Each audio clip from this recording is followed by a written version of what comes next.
Welcome, wonderful world, to episode 5 of the travel podcast, The World Begins With You. I am your host, Jules, and for today, I am joined by the lovely research scientist and travel blogger, Laura Rice. So, could you please introduce yourself? Great. Thank you, Jules. It's a pleasure to be here. So, I am a microbiologist. I study bacteria, and I am a research scientist. That is my primary job, my full time career. I've been doing it for over 25 years now. And I am a technical writer as a result of being a researcher.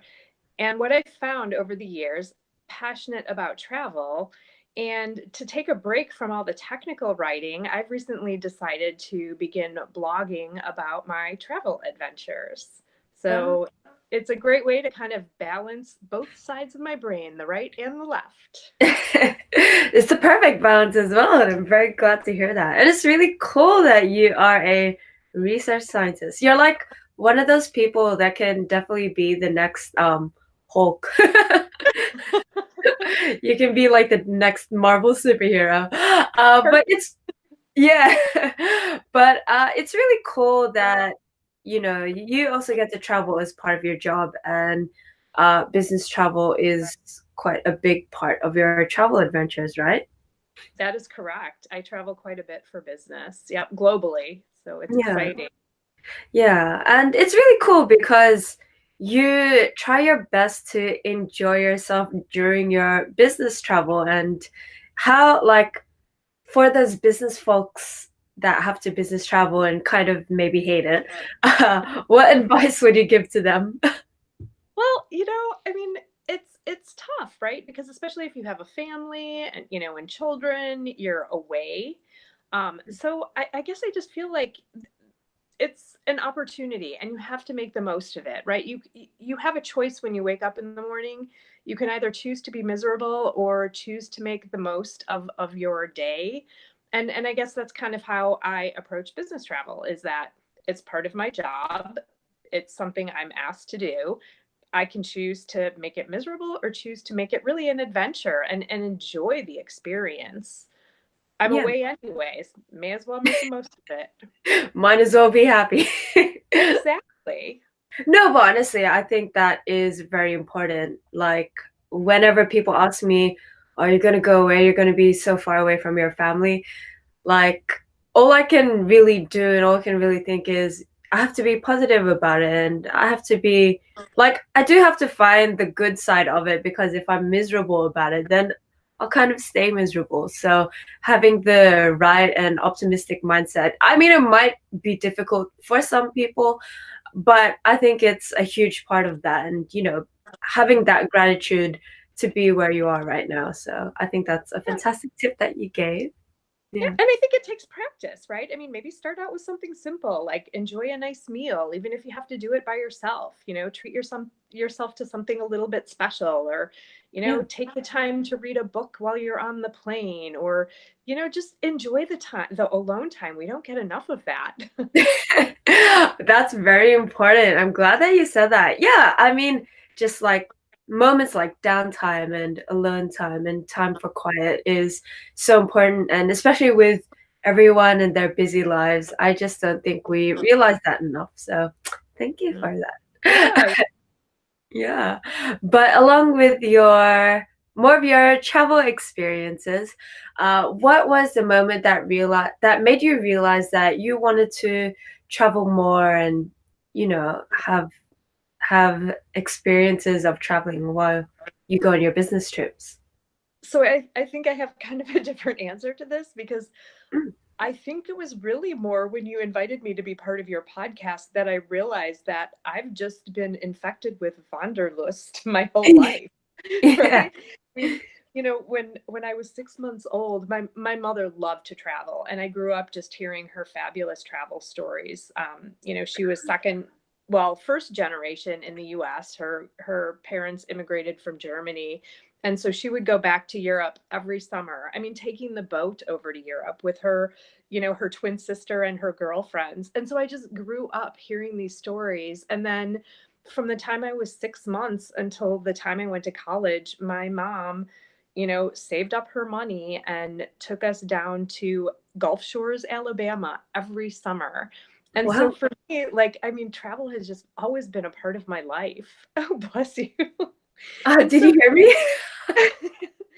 so yeah, I mean, it's been such a part of my life that I think I've always been infected with that desire to travel and That see is the world. awesome. Yeah, and your mom is such a hustler, like to just save the money and to go by boat back to Europe. Yeah, yeah. So like when she was in high school and kind of a young, just out of high school and she had her little beauty business, her and her friends, they, because you didn't really fly over to Europe, you took the boat and that was part of the travel adventure. And so the first time I went to Europe was also on the boat. Wow, that is so Yeah, cool. I mean, yeah. My maybe my not. mom, yeah. I mean, my mom, my grandpa, and I drove from Chicago to New York. My grandpa drove his car on the boat, and we went to Europe. And then my dad flew over and met us. Wow. Oh, that's cool. So like you could take the car on a boat and then drive Ex- there through your own car. Yeah, exactly. Holy crap. How long would that? I'm old.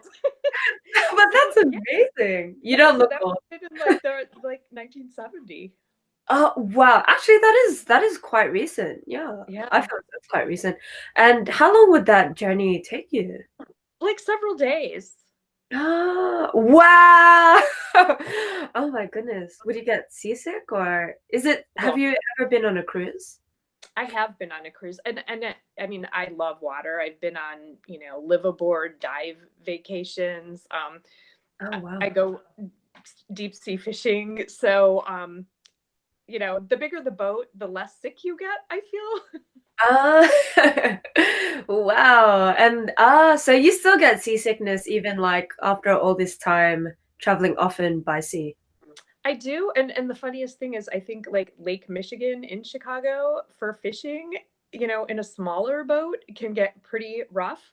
But I will say when I do get seasick, I usually catch something. Like when you're fishing. Oh yeah. That's the It's first like thing. my good omen. It's like I'm seasick. Yes, I can catch a fish. That is incredible. Like I'm just imagining days out at sea. Like, would you get bored? Is there entertainment on the boat? Like, Love it. So, yeah. I've had the opportunity to do like a live aboard, and that was just amazing. It was in the Bahamas, and it was a vacation that my husband, my cousin, and I took together. And it Wow. was just so fun. I love to be sailing and, at a place where you just don't even see land. It's so relaxing to me. And then I did have a chance to do a research cruise aboard a research vessel.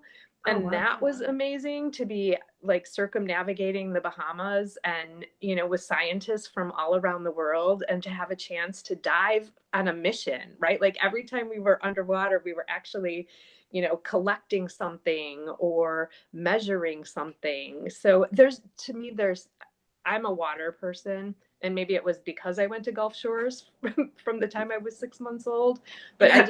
I love being surrounded by water and when you can't see land, there's just something so peaceful about that in good weather. That's true. Oh my goodness. Being at sea when it's bad weather is just, oh, Scary. it's a rough time. Scary. Yeah. That's incredible. You really are like one of those like to be Marvel superheroes. But Saving like, a drop, every drop of water at a time. yeah, most definitely. You can be like Aqua Woman or Aqua Hero.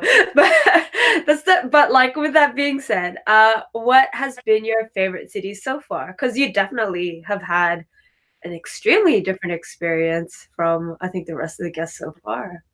Yeah, I mean, I've traveled around the world. I've been to 48 states, and the two that I've missed out on, maybe you wouldn't expect, but Delaware, which with all of the water in Delaware, you would think I had visited Delaware, and Yeah. then North Dakota. So Oh, those wow. are so other than that, I visited all 40, I visited 48 states, but I have to say, and I lived in San Diego. I recently went back to California and lived in the LA area in a really cute little neighborhood called Belmont Shores in Long Beach. But I have to say, Chicago is my favorite city. I moved to California twice and came back. I left the Midwest and lived in Southern California, beautiful place to live. But I love the Midwest for the seasons, and Chicago is, again, I'm a big fan of water Mm. sports, and the lakefront in Chicago is beautiful. And I know you had a recent podcast guest who also Yeah, mentioned that Chicago was his favorite city, but yeah, it's a special place. I mean, you have some of the world's tallest skyscrapers right next to a beautiful lakefront, and you have these neighborhoods that really embrace their cultural heritage. And I love that part of it, where you can go to kind of the old German town or the Latino neighborhood or Chinatown, and they embrace their cultural heritage. And so it's kind of like having a little bit of the world in Chicago with this gorgeous lakefront with beautiful beaches. I think people don't, with sand volleyball and yeah. kayaking and jet skis and boating. It's just such a wonderful place. Wow. Yeah, actually, the in episode 4 of the podcast, I just talked to her and she said that Chicago is like her third favorite city. And yeah, were you born and raised in Chicago? I was born and raised in a suburb of Chicago, so I am totally biased, but I've traveled all over the world and it's such a beautiful city. You know, Yeah. your other guests mentioned, right, like all the great culture and the sports and the food is unbelievable. But Yeah. I, I don't, mm, yeah, mhm. But I really like now that you've said that, I really look forward to seeing like your skyline because personally for me, and I'm to be honest, I'm not like a biased person. If I was gonna tell you my favorite city, it's not Sydney. But I have to admit that my favorite skyline is Circular Quay, which is in Sydney City, where you see the Opera House and the exactly.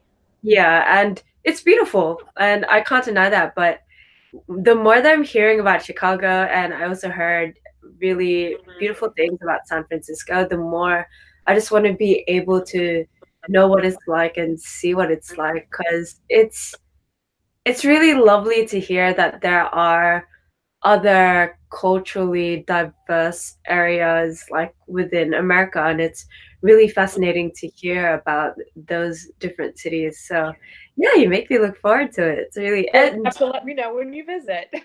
I'll be thank your tour you. guide. Yay. Um, do you come in the suburbs of Chicago or do you live in the city area? So I used to live in the city, and then we moved to the Los Angeles area. And when we came back, we moved into the suburbs. It's easier right now with a Yeah. family and just with work. It's an easier commute. It was a tough commute to live in the city and work out in the suburbs. So right now it's a little bit easier. Because do you prefer living in the city or living in the suburbs? I like them both for completely different reasons. I mean, we always say like when our son goes off to college, we'll go back into the city. Oh, Just because, right, like you just have access to so many things. But there's something more peaceful and relaxing about living in the suburbs. We have a beautiful home with a nice yard, and we still live right in town, so we can still walk to all the restaurants and the grocery store. And oh, we live in a beautiful neighborhood with a river and a nice park. So again, it's that water theme, right? Like yeah. Yeah, near true.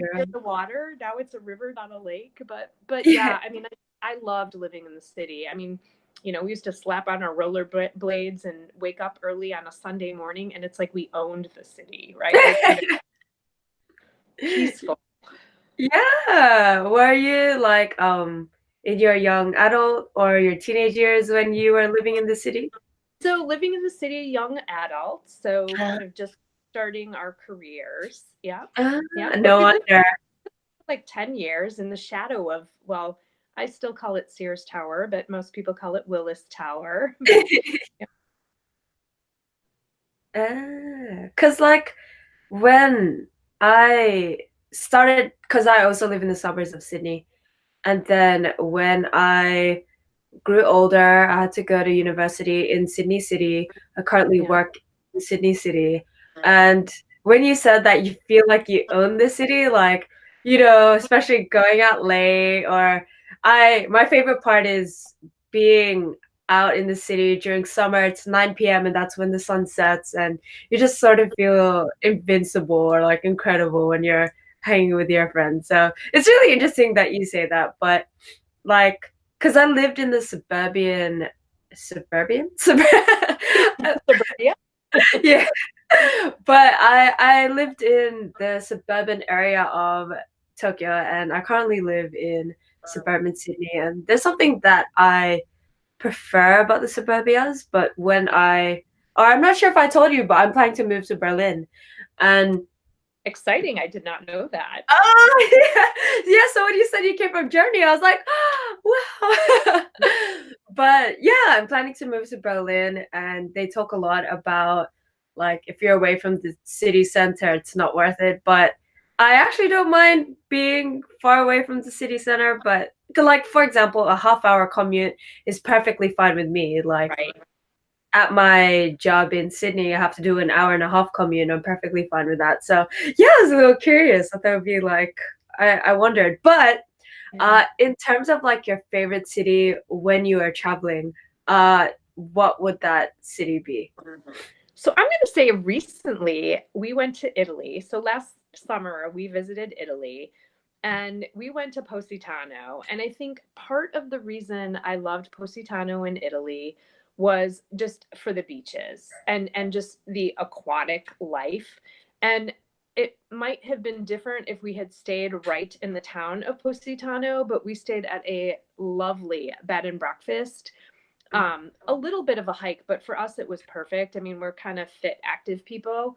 But we stayed a little bit outside of Positano. It was, a half an hour walk into town, a beautiful walk with just breathtaking views. Wow. And the place that we stayed at had a private beach that had kayaks, and so for Wow. me, like, I just being around the sea and the food, the seafood, so I love seafood. So it was just like a perfect combination, and just, being with my family, and we were all like, we had just left Rome, and this was kind of like the beach vacation and relaxing, and it was a bed and breakfast. So, like the next leg of our trip was a VRBO, so a little bit more on our own, but with the bed and breakfast you're kind of taken care of a little bit. And so it was just like that perfect part of our vacation, where as a family, we had rushed around Rome and tried to see a lot of things, and then we were just relaxing and enjoying the food. And the this bed and breakfast was run by a family, so the parents and the two sons, and Wow. and just meeting such wonderful people, sitting at the beach and eating meals together. We had such a wonderful time. And so, maybe it's because it's so recent, but I love the Italian coastline. Wow. How long were you in Italy for? So we were there for 2 weeks, and if you can manage a 2 week vacation, I can't recommend it enough. A week is not enough, because it's like just around the time you're relaxing, you're already looking at your calendar to see what's coming up the next week. And like 2 weeks, you have a chance to almost forget what day it is because it doesn't matter.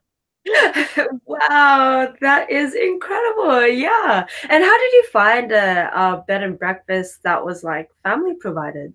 I am a researcher, so this is what I do.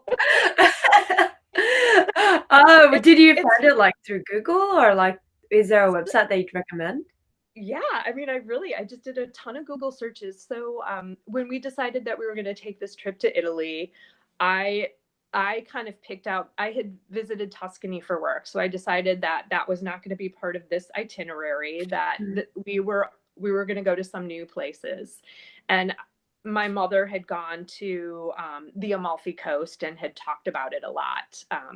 And so it just sounded like a place I wanted to visit. And so I started to do some research, and there's so many different places to go on the Amalfi Coast.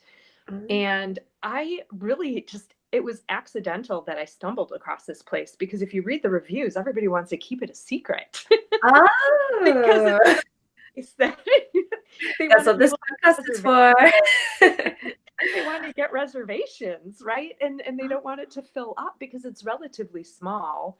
And so it was really, I mean, it was really just doing Google research and like I think one of the questions that we had talked about was my travel hack. It's read reviews, right? So going on to Travelocity or VRBO or Home Away, and even if you're not renting through them, just like read the reviews. I mean, you get tips on like restaurants and what people loved about it. But that's really how I found it was, just kind of Googling like the best places to stay. And then once I found it and I looked, I mean, there were like 1,000 5-star reviews. We had to go. Oh, wow. And what's In fact, VR? it was yeah, well, and I think also, right, when you read the reviews and you hear people's comments about why they loved it and some of their like, so they loved it because there was that small beach, because there was the kayak, because it was walking distance to town, because it was run by this lovely husband and wife and their two older sons. And but then the disadvantage is you have to be able to climb up and down a gazillion steps. But I mean, so I think when you read the reviews, right, like part of like finding a place is you have to find something that clicks for you, right? Yeah. Like what clicks for some people, and they might write this 5-star review because it has great shopping. I mean, that's not my thing, right? So when people write the 5-star review and say it has a great beach, like I'm in. Yeah. Let me in. So you use like those four websites in particular? Yeah, those are kind of my go-tos. Yep. So Mm, Travelocity, I mean, just start with general Google and then it'll typically pull up like Travelocity. And mm. then even if we do a lot of vacation rental by owner, so VRBO or Home Away or Airbnb. Oh, So again, like even just to learn about a neighborhood, you can go on those websites and click a bunch of the rentals and read the reviews to get a feel for the area. But again, oh. I'm a researcher, so well, and in February in Chicago, it's always nice to daydream about better places. In the dead of winter. Oh my Yes. goodness. Wow. But I'm very thankful for that. I mean, like I have never come across those and it's good. That's why you're in this podcast because we love tips and practical tricks. Yeah. But yeah, I am a big sucker for the private beaches. And honestly, like I'm a summer baby, but I don't exactly like summer and I don't exactly like going to beaches because they're always crowded because Yeah. Sydney. But private beaches and there's just something that I thoroughly enjoy about walking through this like blue sky, beautiful 30-degree weather, and that just sounds incredible. I would definitely love to do that as a getaway. But yeah, for those sorts of sites, does it only work in Europe or does it work for like around the world from your experience? So I would say that we've had great success doing that through Europe.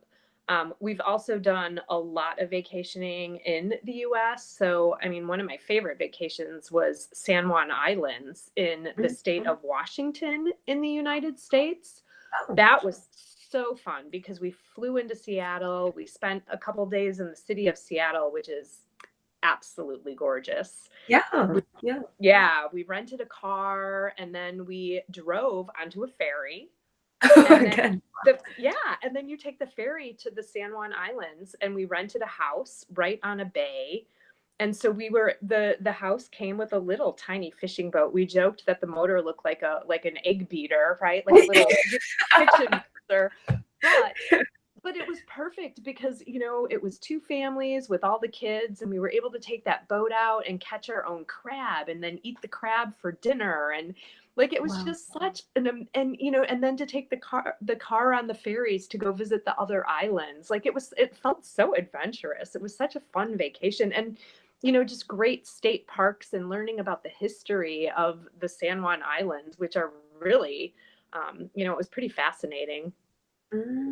Yeah, I've heard a lot that the national parks in America is also pretty amazing. Yeah. But again, I mean, all of that, and then we went back, my brother and I are now grown with our own families and so we wanted to take our families and our children to the place where we spent our summers in Gulf Shores, Alabama, and so another VRBO. So I mean, we always like cuz there's something like hotels are really nice and convenient, but a lot of times if you're in a hotel, and you could be in any city and you don't really feel that ambiance or charm of the place that you're visiting. And so I think that's what's fabulous about renting somebody's home, you, or apartment, is that you get that local feel. Like, what is the local architecture, what is the local decor? It's just such a better like way to immerse yourself in the place that you're staying.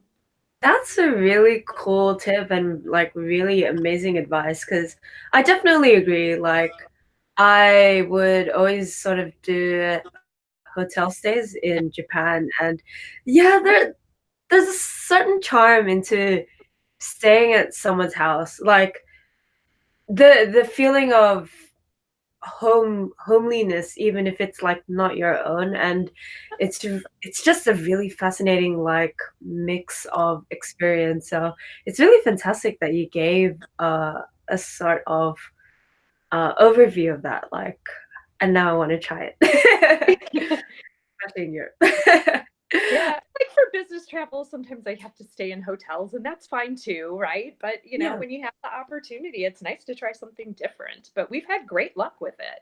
Yeah, most definitely. I'm very glad, especially with the tips that you gave. I think it also sounds like really safe tips as well. I was thinking of couch surfing, but I've heard like not a lot of great reviews. So thank you for that alternative because I do, because I think part of the reason why I wanted to do that was I want to experience like the local people culture and like get to know that sort of side. Because to me, that's the charming part. That's the reason why I stayed in Japan for 3 years.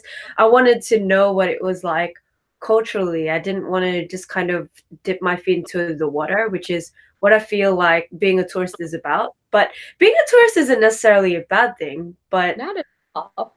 yeah, most definitely. But I guess I just want something a little bit more. And I guess that's how I differ from my family sometimes when I travel. But with that being said, what's been your favorite food while you've been traveling? It's definitely seafood, and it doesn't matter what it is. Whether Oh, it's in our recent trip in Italy, a lot of octopus and mussels. um, And then, in Japan, sushi. And and then in the Gulf of Mexico, a lot of shrimp and flounder. And I think, to me, again, I'm so passionate about like the world's aquatic environments, and just the diversity of kind of the food that comes out of those environments, right? What you would get from Lake Michigan versus the Gulf of Mexico versus the Atlantic Ocean. oh, So versus the Mediterranean versus the Adriatic. It's so fun that you can have this diversity of life and sustenance from the world's water bodies. wow. Yeah, because I'm not usually a big seafood fan. I think I came more to once I went to Japan, but I didn't know that there was just like a different variety of seafood depending on uh where you're from. So that's And really even how it's served is so interesting. I mean, even if you have salmon, right? Like if you eat salmon in Alaska, it's completely different than salmon in Japan, right? So I mean, yeah. it's fun, like not only the diversity of the types of seafood available, but just how it's prepared is so interesting. Yeah, true. I remember when I went to Alaska, like I'm not like crazy about crabs or butter. I actually do not usually like butter ever, but they told us to dip these crabs in melted butter and it was amazing. Like, oh my goodness. I still remember it to this day. It was one of the best things I've ever eaten. And I think that's a fascinating thing about travel. You just taste something that you never thought you would have liked before and all those incredible things. But what's your top three dishes that you've had when you've been traveling? Oh, my top three dishes. So I Yeah. will tell you, when when I go to China, I love the mushrooms because, Oh, again, like there's so many different flavors and textures. So when I go to China, I always tell them, like, I don't care what you order, but just make sure you order some mushrooms because I love them. I love wow. mushrooms. And Yeah.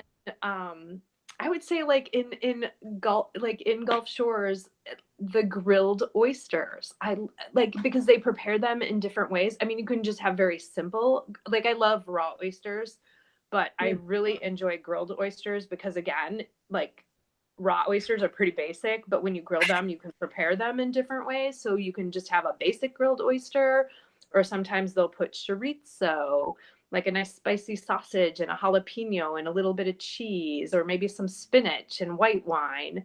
Oh, And so wow. yeah, I really kind of enjoy that Southern style cooking.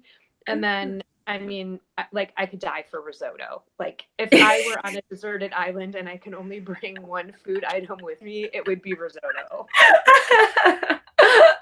Wow.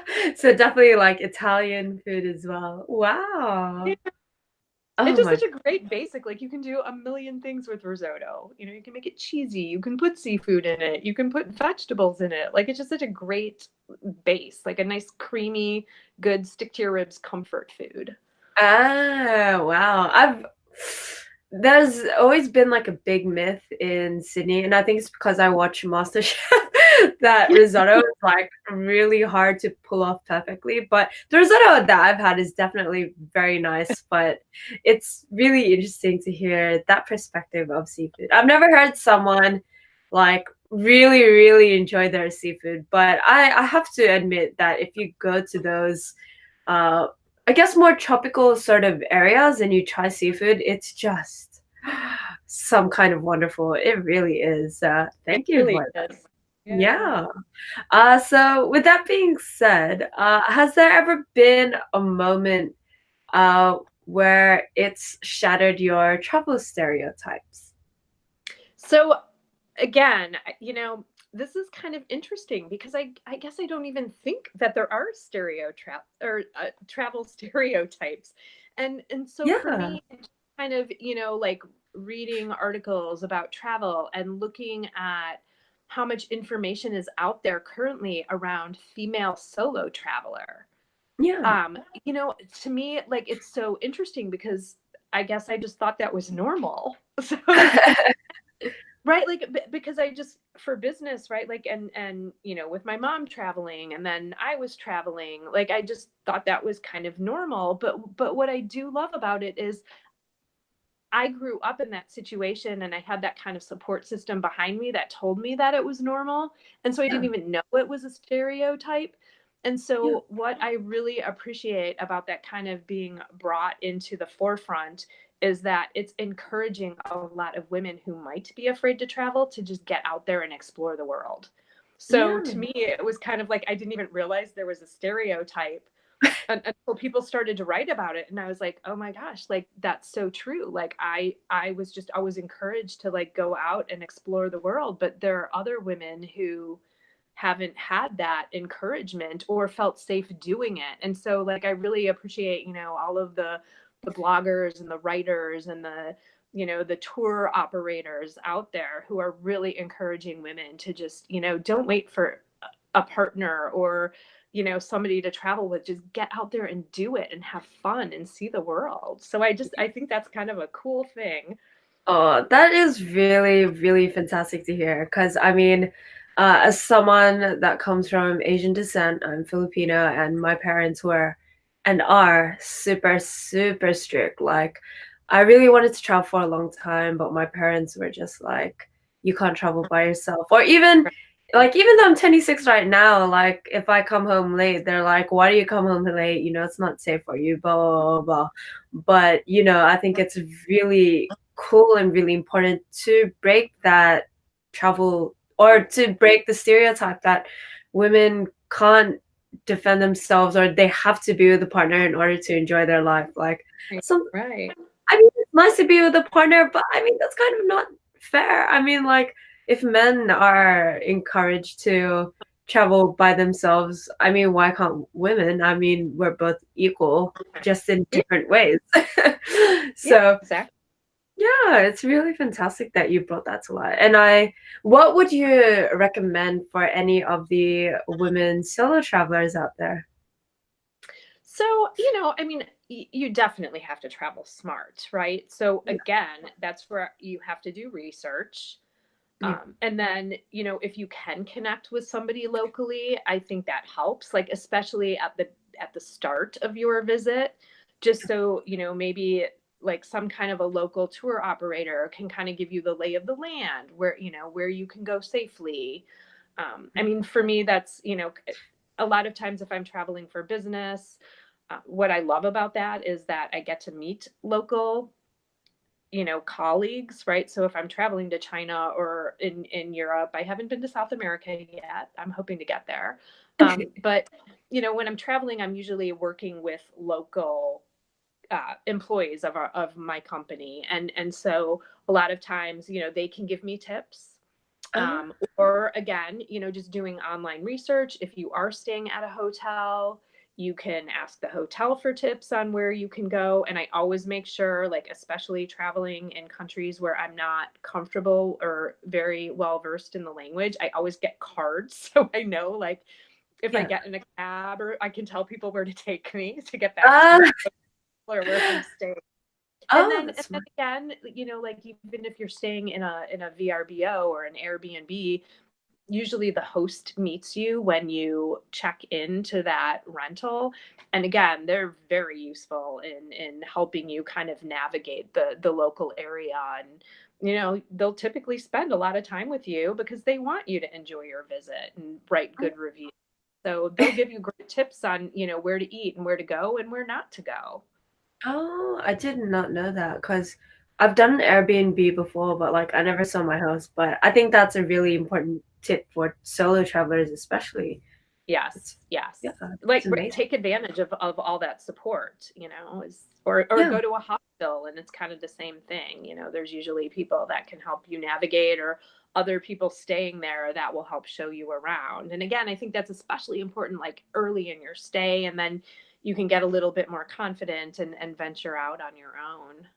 yeah. I mean, have you ever had a stay where it was completely like, I don't know what I'm doing. I don't know how I'm meant to travel this area. I've never heard of this area before.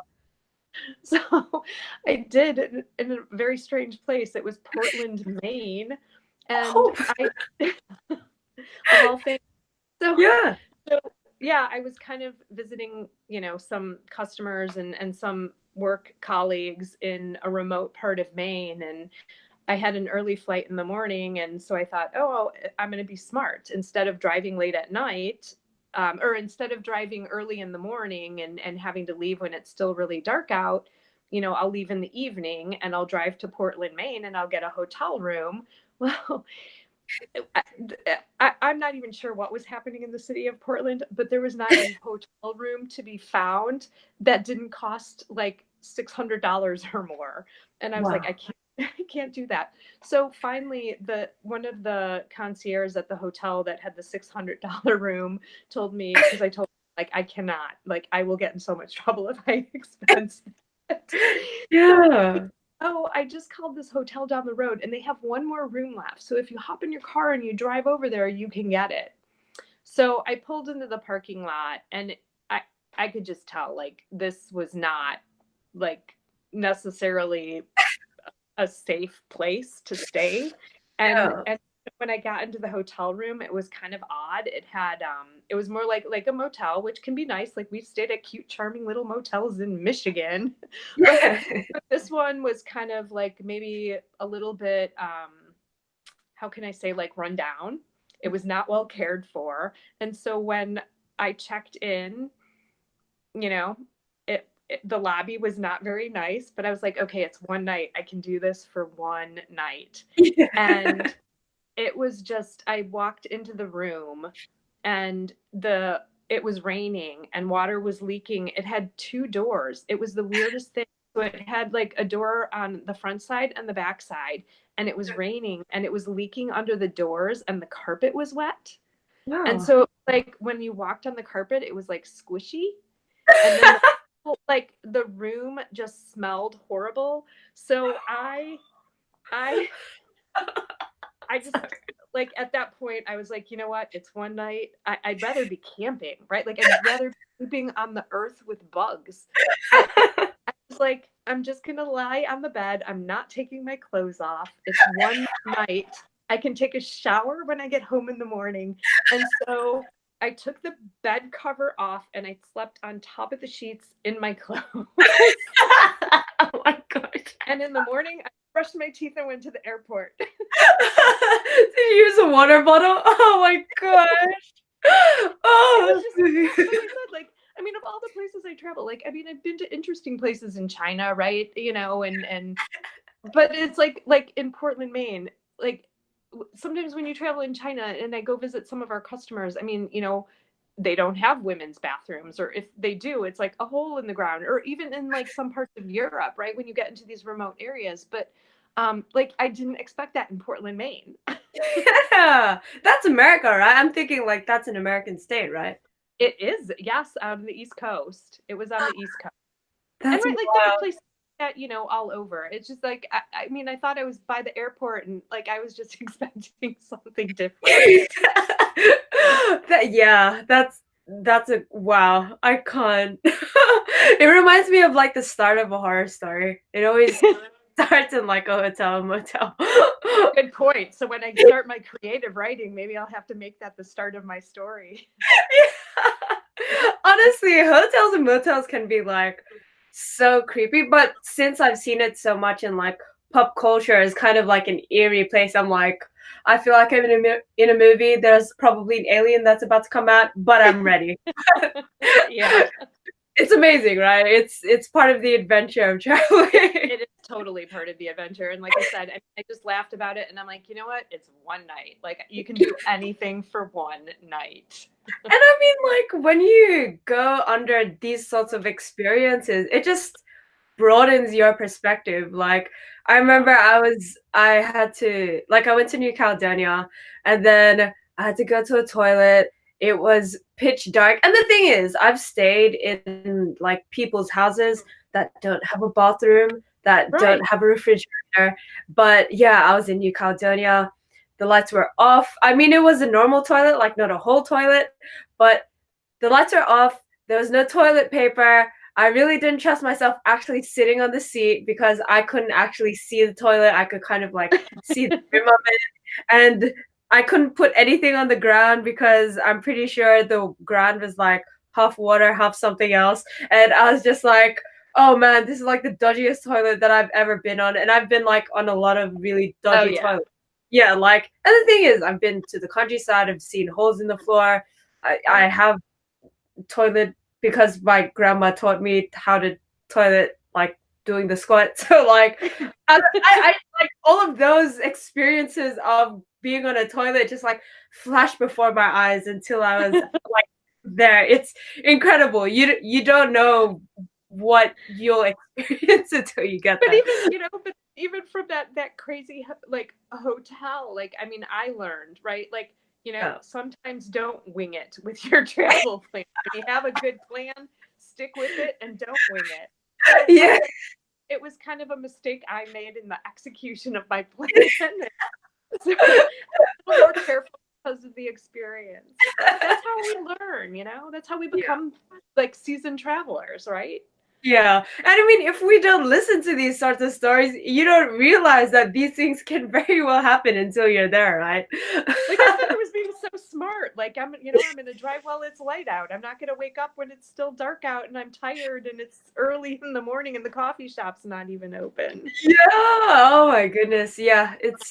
That's how you learn, but that's well, instead of us like thinking about maybe the not so great of our memorable travel experiences, what is a good memorable travel experience for you that you remember? And so for me, I mean, there are several trips. So I could say, my family and I were in San Diego for a couple weeks a couple years ago. I got to do that research trip in the Caribbean.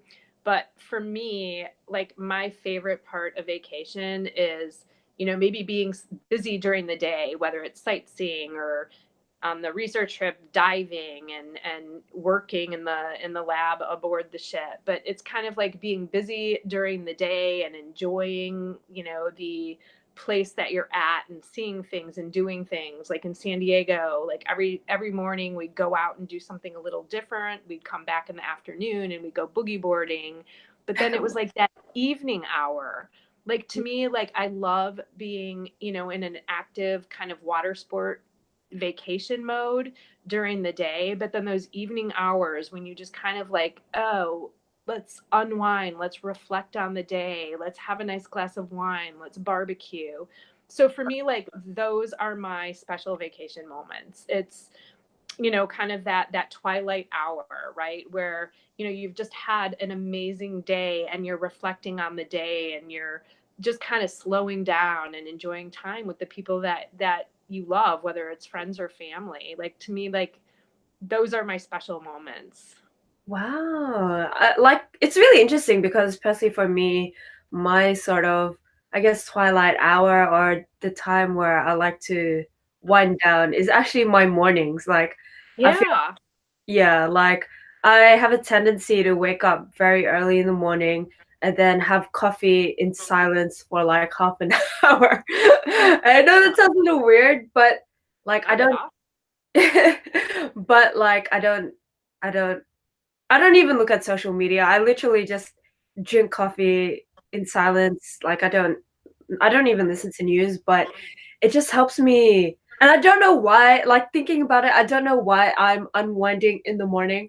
But You're I you're preparing for the day, right? yeah, yeah, it's strange. I feel like that silent 30 minutes is how I'm able to successfully take in what the rest of my day will be. And but I do have to admit, like I definitely think you need a time where you have a period of just relaxing and unwinding to really enjoy where you are at that moment, whether you're traveling or not. So it's really nice to hear that. Yeah. I have to say my twilight hour is not so relaxing at home. Not really? Morning or nighttime? Well, maybe a little bit in the morning, but right, like usually like the after school, after work, dinner, laundry. Yeah, so that's why on vacation, maybe that's why I enjoy it so much, is because it is, I'm not rushing around like I am in my normal day-to-day life.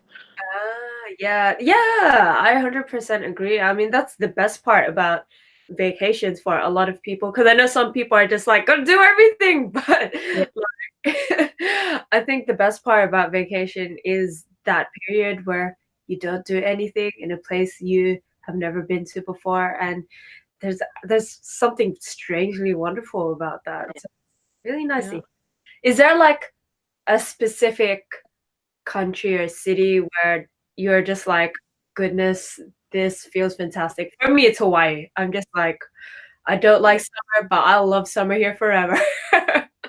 I love Hawaii. Kauai was so amazing. And again, it's because like we didn't have a super overly planned itinerary and we just kind of, had our little rental car and just explored and went kayaking and hiking and oh my gosh, I loved it. Yeah. But yeah, which place was like the best place for unwinding and just Yeah, I mean, gosh, it's so hard to say. I mean, for me, honestly, it's really anywhere around the water. And we've had some great.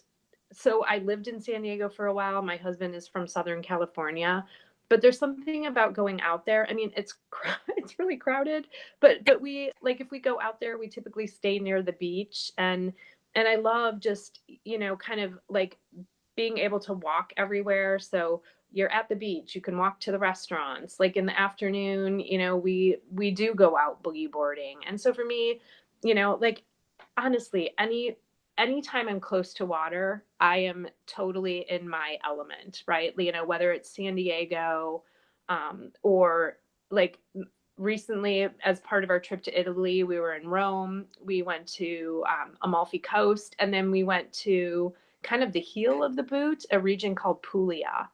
And what I really loved about that was just the diversity of the beaches. I mean, so many different styles of beaches. And again, just that's kind of where the Italians go for vacation. And Uh, and you could just feel that like celebration, and every town had a festival, and so for me, like that region of Puglia was, it's known for kind of the beaches and the food, the very simple food. It was wonderful. oh wow. Oh, yeah, and your blog is like mainly about Italy, right? Or So it's interesting. I would say like my blog, Provenance Preservation, is really about just experiencing life and like appreciating. So, provenance, the word provenance, right, is story. It kind of comes from, for Americans and maybe some English, like Antiques Roadshow, right? mm, So they'd present these great antiques and they'd always talk about the provenance, like where did the item come from? Who owned it? And so for me, like provenance is all about the stories that we're making as we're living our lives, and whether it's what you're doing to fix up your home to entertain your friends and family, and celebrate life with the people you love, or whether it's traveling and exploring the world and experiencing different cultures. So it's a little bit all over the place, but I would say like the blog is really focused on, kind of creating a home that you love, and then also travel. And right now it's a little bit focused on Italy just because most of my recent trips have involved Italy. And I feel like I must have been an Italian in a past life or something. I feel a little bit obsessed with that right now. Um, but but stay tuned because there's a lot more travel to come. but I have heard that Italy is just like when I went there, I went to Rome and Venice is like my favorite city that I've traveled to. Like, it's just I like what you said. There's something about the water, but I think maybe it's because I'm a Pisces. Like, Yeah. cause even when I was in Japan, I lived in a neighborhood where there was actually a lot of rivers.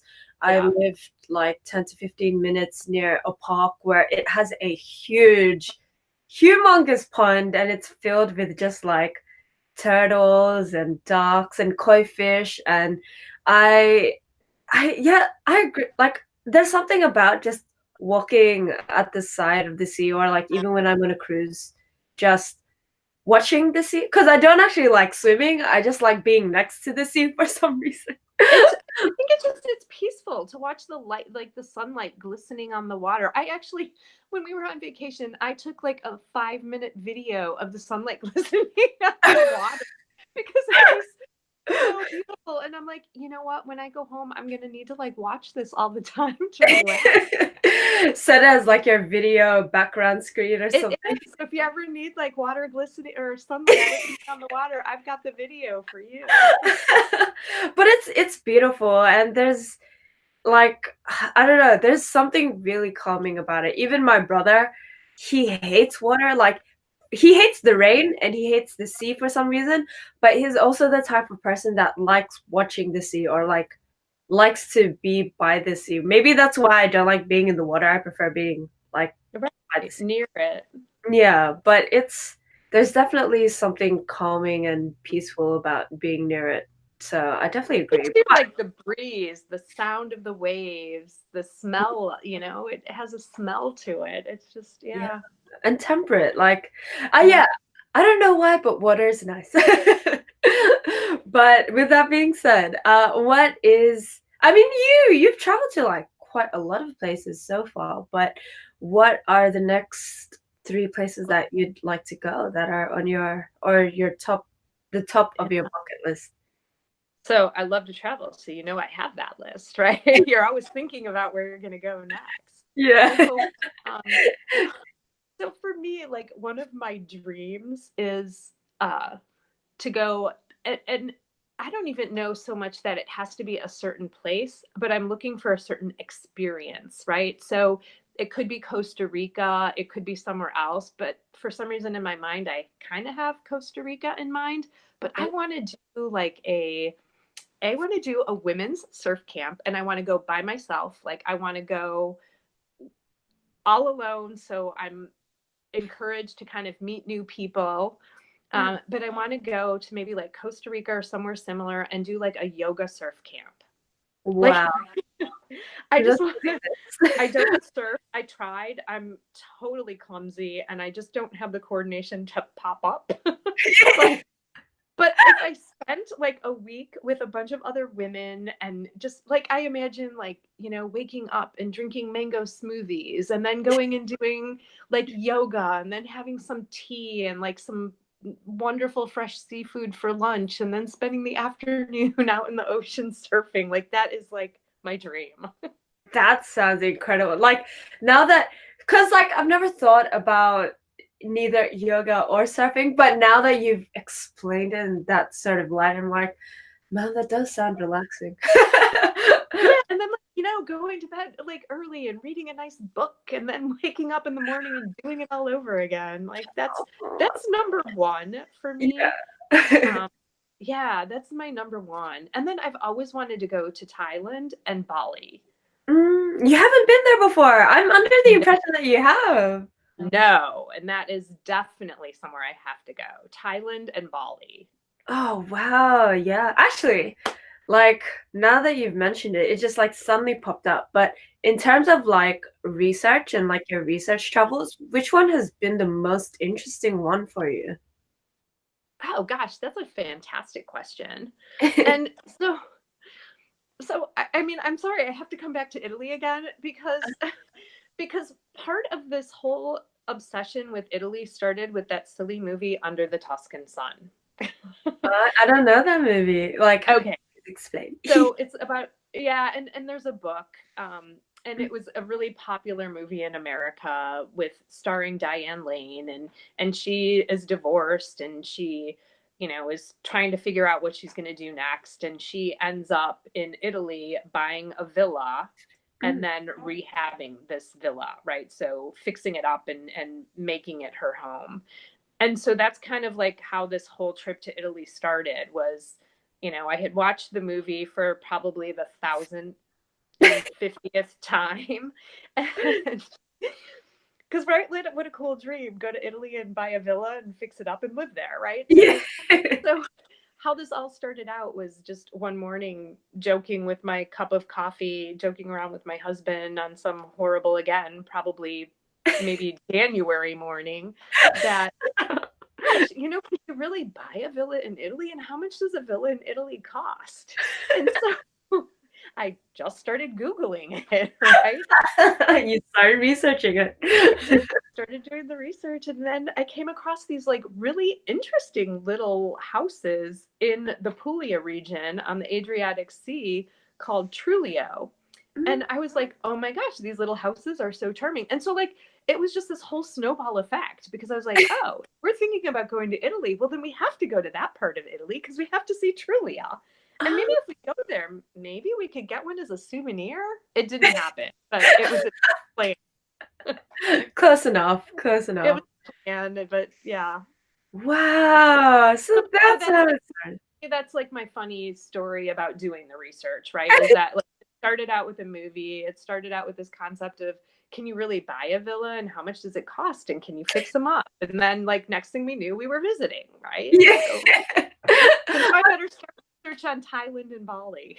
Yeah. I mean, I think the good thing about it is at least or yeah, it feels like at least Italy uh how do I Italy was up to your expectations that Uh, you envisioned when you went there. yeah, and so again, like doing the research and planning the trip, like so it's funny because the follow up, I have a blog post about planning the trip, and the Mm. follow up blog post is about like the execution of the trip and how did it go versus the plan. Oh, And and like in researching like how do you get from Rome to Positano and how do you get from Positano to Puglia or Polignano a Mare, and so, just like how did that all work out? Like I had the plan, but then yeah. what was it like when it was executed? And so I give that trip a 5-star rating. It Oh, worked what was out it really like? well. Like Yeah. expectations versus reality. I mean, like, how was it in the scheme of things? So honestly, it was like it exceeded my expectations. I mean, and we did everything. So like, we flew into Rome, and then we ended up taking a train, and then we hired somebody to take us to Pompeii, to tour Pompeii, and Oh, then take to Positano, and then we took a ferry. I think it was to Sorrento, and then in Sorrento we rented a car, and then we drove across, and then we took like a little internal like airline to get back to Rome, and it just, I mean, it really all worked out perfectly, and that Wow.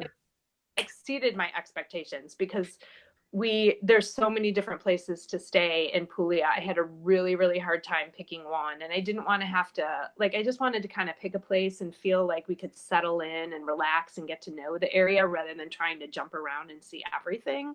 And Uh, so we picked a town, and I fell in, we all fell in love with it. We just loved it. It was such a wonderful town, and then close enough to the train that we could visit all of the other places, oh, on little day trips, but not have to pack our bags every night and go somewhere else. So it was a lot of oh, fun. that's excellent. Yeah, thank you for that. I hear so much about like the countryside of Italy, and it just seems so charming. Makes me want to go there more. So thank you for that. And I'm really glad to hear that how you planned it exceeded your expectations because Yeah. I mean, like, whenever I hear people and they're like, "Oh, this isn't what I thought it would be," it's like, what did you think it was going to be? But Yeah, and I mean, honestly, that comes back to reading the reviews, right? And we vacationed all over the West Coast, down in the South, and it's really like when you read the reviews, if you really listen to what people are saying in those reviews, you get a pretty good understanding of what it's going to be like, the yeah, rental itself, and then the area, and what you should see or what you should avoid. yeah. Yeah. That's actually really a really good tip. I mean, even for people who just decide to uproot their life and go somewhere else, I really recommend that you read reviews. Like, it's so easy. Like, if you want information, just read people's reviews. Like, because I mean, as someone that uprooted my life when became an English teacher, heard a lot of people complain this isn't what I thought it would be, and I honestly did a lot of my research. I mean, I went to Japan and I studied with a Japanese major, so I knew exactly what I was getting. I knew and I didn't know what I was getting myself into, Yeah. but yeah, like just listening to other people's like previous experiences have has helped me a lot. Uh, Anyway, apart from that, the podcast is coming to its end. But before I let you leave, I just want to know what is your number one travel hack? My number one travel hack, like, I mean, it is reading the reviews, um, and right, like, you could talk about like the best suitcase, or like how to pack. I Yeah. mean, again, I mean, you just figure those things out, and like when I was a young traveler, I mean, way overpacked, right? Like now I am so streamlined in what I bring, and like try to bring things I can like wash in the shower and hang up and dry overnight, right? It's like, so I mean, those are like hacks you just kind of figure out over time. I think the one hack I need to get better about is like all these frequent flyer like hotel stay programs, because I know Ah. like I'm letting a ton of opportunities fly away. Um, Yeah. but again, I mean, I think it's planning, and it's doing your research, because that way when you have your trip, you don't have regrets. And of course, I mean, there are always surprises that are going to come along the way, but if you want to have a lovely vacation, right, it's all about the planning. And so I mean, that is my hack, is just plan well. Right, Yeah. Yeah. minimize the surprises. There's always going to be some, but do everything in your power to minimize the surprises. Oh my goodness. I think that is like definitely the best tip that I've heard. Minimize the surprises because there's so many when you go on vacation. Yeah. So thank you so much for your Gosh, podcast. favorite subject. Thanks for the invitation to join you, Jules. No worries. It's been such a fun time and I've learned so much. And for the listeners out there who want to hear more from you, how can they find you? You can find me at www.provenancepreservation.com. Yeah. Also, And social media? yes, exactly. So, I mean, you can find me on Pinterest. That's a place where I'm really active, and Uh, then Twitter and Instagram as well. Also, no worries. Thank you, Laura. If you want to see more of her favorite images and her favorite blog posts, you can find it at The World Begins With You social media as well, through Twitter, Instagram, and Facebook. And you can, and oh, why did I start then? And if you'd like to watch this, you can always find The World Begins With You on YouTube. And if you're watching, you can always just listen to us on your commute or on your way to work through Stitcher and Spotify and Apple Podcasts. So thank you again so much, Laura. I'd love to hear from you later on, anytime in Chicago. Yeah, I'll be your tour guide. Connect with me. Thank you. You'll be my VRBO. Is that Yeah, how? absolutely. Please stay. Thank you. But I hope that all of you have a wonderful day. I hope that you all eat lots, sleep lots, and I'll see you next time on The World Begins With You.